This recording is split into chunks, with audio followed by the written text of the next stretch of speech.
What's up, guys? Welcome back to Newswave. So a little while ago, we talked about custom PlayStation 5 systems that were themed kind of around what looked like a PS2. I mean, it was an all-black Sony PlayStation 5 with the black DualSense next to it. And it turned out it started as like a fan render, and it got so much traction on Reddit, they were going to try to sell about 300 of them. Well, they opened pre-orders for it.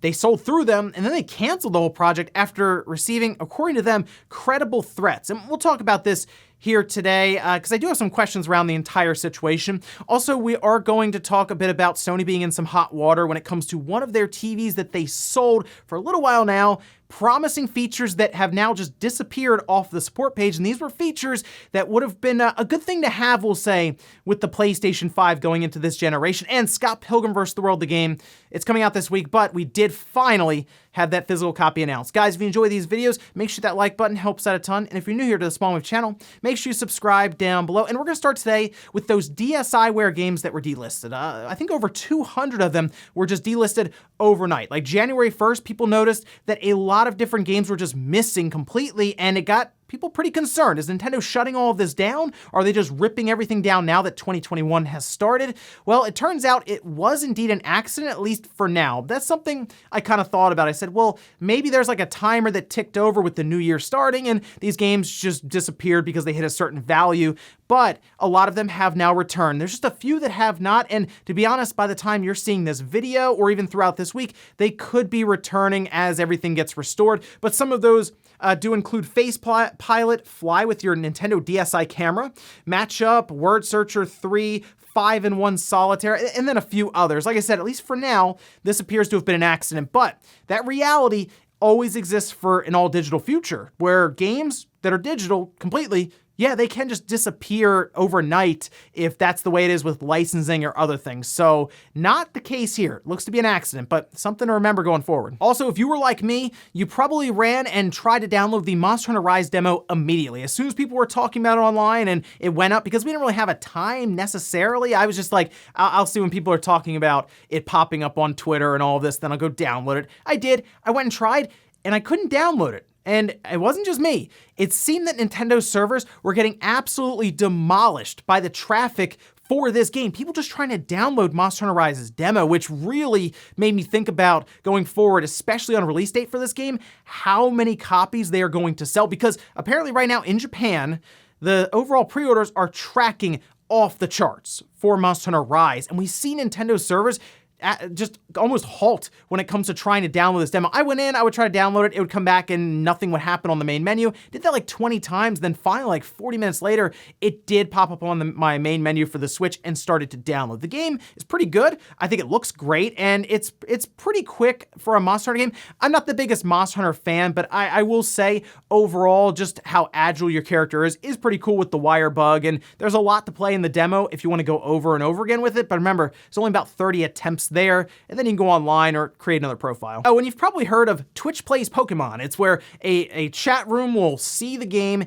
and everyone kind of votes on different inputs, and as long as everyone can work together and, you know, talk amongst the chat room and work towards the common goal of beating the game, they can do it. It's happened several times now. But what about Twitter Plays Pokemon? That would be something to see. Well, apparently they're trying it. Yeah, seriously, check this page out here. This is from Konstantin, I'm gonna go with Litar. And the way this is working, they have a pinned tweet. You go there, you tweet to that pinned tweet or reply to it, up, down, left, right, A, B, start, basically any of the inputs for the Game Boy. And then after 15 seconds, it will then take the most requested input and it will then show the frame after that. So if you press up, okay, the next frame 15 seconds later, we'll have your character going up 1. And it's all happening right there on Twitter. Yes, it's technically a slideshow and you have to refresh every 15 seconds, but it is an interesting experiment to see if Twitter can do this. And there's more delay, obviously, than, say, a Twitch chat room, but you are all still voting to see if you can make it work. And it wouldn't work with a game that's not turn-based or any of that, obviously. You're not gonna beat Dark Souls in this way. At least, I don't think you will, but what an interesting idea. I'll be curious to see if they can get that far, like actually beat the game, but they managed to pick their starter. I mean, that's like step one right there. If you can agree on a starter, or at least everyone vote to the point where you can get Bulbasaur, you're good to go. And guys, with some of the quick news out of the way, let's get into the bigger stuff. Let's start right away with this custom PlayStation 5 situation. Pre-orders went up. It's about $649, which when I first saw this is for Super 5, I said, you know what? the price there doesn't seem to make a lot of sense necessarily because there's not a huge markup there, and they're also doing a bunch of customization to the system itself. The DualSense even was a little lower at like $100. A lot of those custom controllers, if you go online and buy Scuff or any of that, it's like $200+ sometimes. So everything here was cheaper than I thought it would be, especially with the secondhand market for the PS5 still. It's like $700-800 just to get a PS5, and that's if you're lucky. So it was strange to me that they were going to attempt to sell over 300 of these at pre-order for $649. Well, they went through with it. Pre-orders were gone immediately. Like, the site was struggling. People were getting frustrated because they weren't able to check out. And then after that, if they paid with a card through the website, they were having a hard time being able to then delete their information off of that website. They couldn't remove their credit card info, and that is a little concerning. Now, if you paid with PayPal, it appears that you can go through and get your money back. They said that they are starting to refund any purchases that went through, but then they also posted this up afterwards explaining why they are canceling any of the pre-orders and basically this whole project. Last night, our team began receiving credible threats to their safety. We take these threats seriously, weren't willing to risk the safety and well-being of our team or the potential impact this would bring to delivering your order. All existing orders will be canceled and fully refunded in the coming days. You'll receive a notification when this happens. We intended this to be a fun way to celebrate a shared nostalgia. As it turns out, there are people out there who are willing to interfere with that. If we determine that it's safe to try again, we will. For now, please stay safe. And then it looks like as of yesterday, their entire Twitter account has been deleted. So do I think they received threats? Yeah, probably. I mean, this situation exploded probably more than they were thinking. I mean, they were like, oh, we'll do 300 PlayStation 5s. I was curious where they were going to get 300 PlayStation 5 systems from. When we talk about right now just trying to get one, it's like, wow, can we get one of these PlayStation 5 systems when Walmart or Best Buy or whoever has it go up for sale? Even if you get one and you're looking to flip it, you're not going to do all of this customization and then flip it for $650. You're just going to leave it in the box and you're just going to put it up on eBay and you're going to list it for like $800 to $900 and that'll be that. It'll just sell. You don't have to go through all of this customization they were doing here. So I think there were probably a lot of people who were angry and frustrated, and trust me, you see it on YouTube and other places too. Yeah, there are a lot of threats that get thrown around. I do believe they probably got some of those, but if you sold through all of your pre-orders, which is over 300, probably all of the DualSenses as well, wouldn't you just say, well, we're just not going to do this again. We'll fill all the orders. You know, we'll take care of that. We'll get them shipped out. And then we will probably close things down. It seems strange to me that they said, well, now we're just going to cancel all of these orders because we got threats after selling all of them. And I saw some people wonder, well, does that mean that Sony came in and really just shut them down and they just didn't want to say it? Probably not, because the biggest thing with Sony, from what I've been able to gather, is something like PlayStation. The only thing that Sony had a problem with, it wasn't a faceplate, it was just the name. Like, they probably could have still sold those faceplates without much issue. People are starting to just drop ship PlayStation 5 side panels now, and Sony's not doing anything about it because they're not calling themselves PlateStation. Something that's so close to PlayStation, yeah, it probably could be confusing to people, and they're like, oh, I'm buying from Sony, when you're really not. What I think happened here is they just got in over their head with something that they thought would be easy to do and wouldn't garner this much attention. They put it up on Reddit originally. They thought, okay, maybe we'll just keep this quiet to Reddit, and then everyone covered it and it exploded online. And unfortunately, that means, yes, you get some crazy people that show up too that threaten you over, well, a PlayStation 5. Now, since the Twitter account is completely gone, I don't think much else is going to happen from this situation. It's a shame if they were getting hit with those many threats to where they felt the need to put a statement out.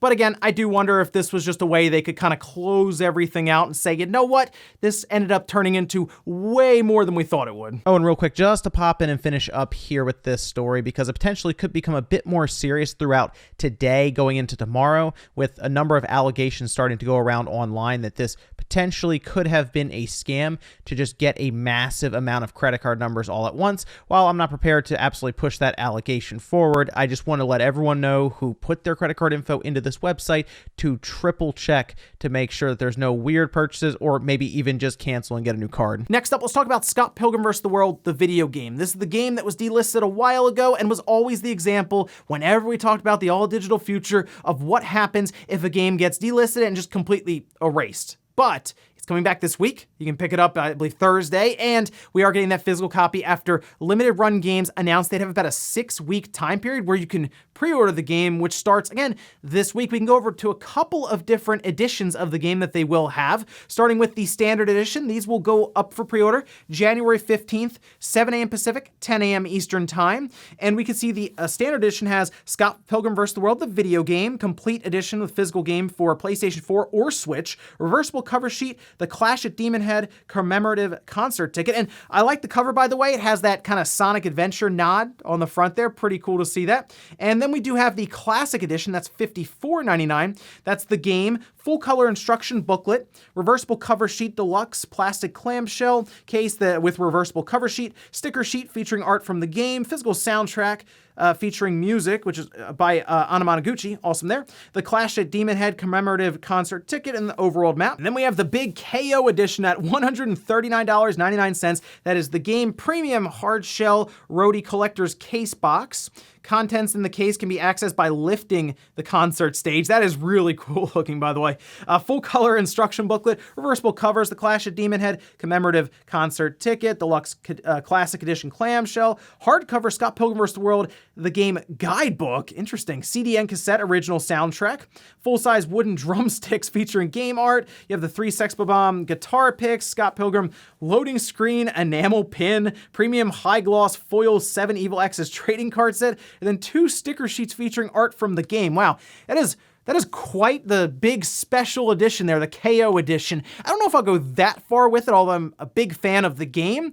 I don't know. I might just go with the Standard Edition just to be like, look, I have it. They can't take it away at this point because it's physical. That's what this game has really always needed. That digital edition after it disappeared was really frustrating. So the fact that it's not only coming back this week with a full digital edition we can pick back up, it will be something you can put on your shelf and have for good. So let me know which one of these you're getting, because I would like to see the unboxing for the Series KO edition. There's a lot there. Next up, let's talk about Sony and their X900H or their X90H HD TV. This is a set that was, I think, really advertised heavily with features that lined up pretty well with the PlayStation 5. It came in at about $1,000. So for a lot of people who are looking to upgrade but not spend like $3,000 on a legit like OLED or something, and they're looking for something maybe for a brighter room, this was a pretty good, I would say, compromise overall. But there were some things that were advertised here that have kind of disappeared now off their support page, which is a bit concerning for people who already picked it up, thinking they'd be able to take advantage of some of those features with the PlayStation 5. Check this out here, posted by Windows Central. Sony scrubs variable refresh rate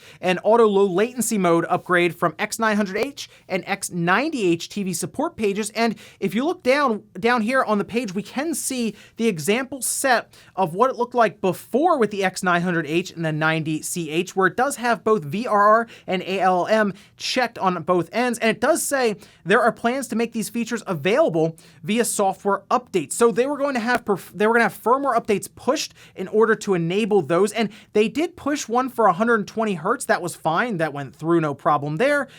But they haven't done anything with variable refresh rate. And what's interesting about this is they did just announce new TVs that will be kind of talked about a bit more over the spring with prices. And it almost feels like they're kind of moving on from the 900H already, which isn't sitting well with people currently. Now, Sony has not made an announcement. There have been several publications online that have reached out to them for comment, and that's kind of where we are right now. But looking at the support page, if you're someone who bought an X900H and you were expecting variable refresh rate specifically, because that's something we've talked about with like the Xbox and Assassin's Creed, and that helped out a lot with screen tearing, you might be pretty frustrated right now to hear about this, and I don't really blame you, because about $1,000, you spend $1,000, taxes, maybe shipping and all of that, expecting to be able to use this TV throughout the PlayStation 5's life and be able to take advantage of a lot of the features, minus 8K, but you kind of knew that buying a 4K set.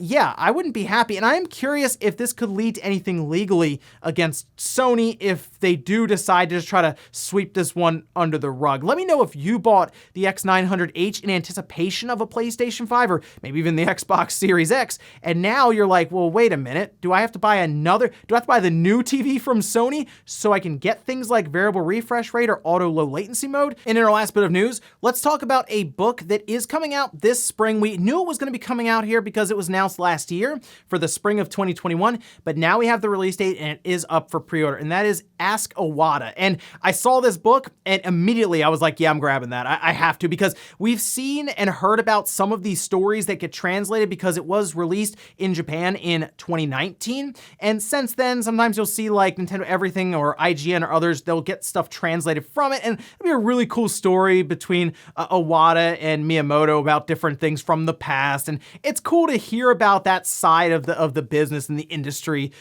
for different things. So check this out. This is over on Amazon right now. They have the description as, in this motivational collection, Satoru Iwata addresses diverse subjects such as locating bottlenecks, how success breeds resistance to change, and why programmers should never say no.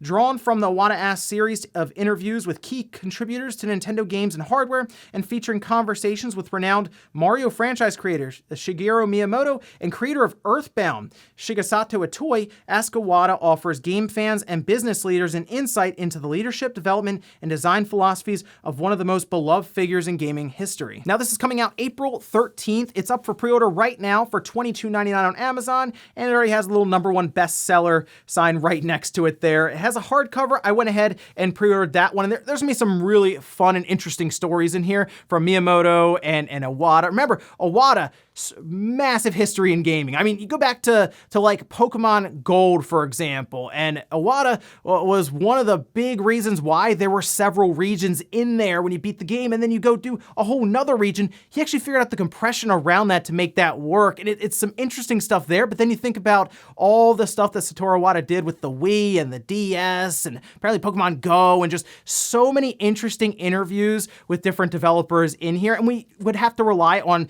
different places to translate from the release that happened in Japan. I am going to be really interested myself to go through this and see if there's any other really fun little bits of information that come out from this. So make sure you check this one out in April. I think it's going to be really cool to look through. And we'll finish up with the comment of the day, as you're seeing here. This is from Piero saying, for collectors, using generic batteries is a smart idea. Good luck finding a proprietary battery for an electronic device 20 years later. Plus, who says you can't have 2 sets of rechargeable AA's, AAA's ready to go that could be swapped in seconds? That's the biggest argument I see for the AA's on the Xbox One or the Xbox 360 or the Xbox Series X controllers is preservation down the road, because then you don't have a battery inside that 25 years from now you might not be able to find. So I guess if you want to fire up the PS3 or the PlayStation 4 or something down the road, it'll be very difficult to use that controller wirelessly if you can't find a battery, and then you have to open it, of course, and replace it. Sure, I get that. AA batteries are a bit easier to work with, and I'm sure that's something we'll probably have years and years and years from now.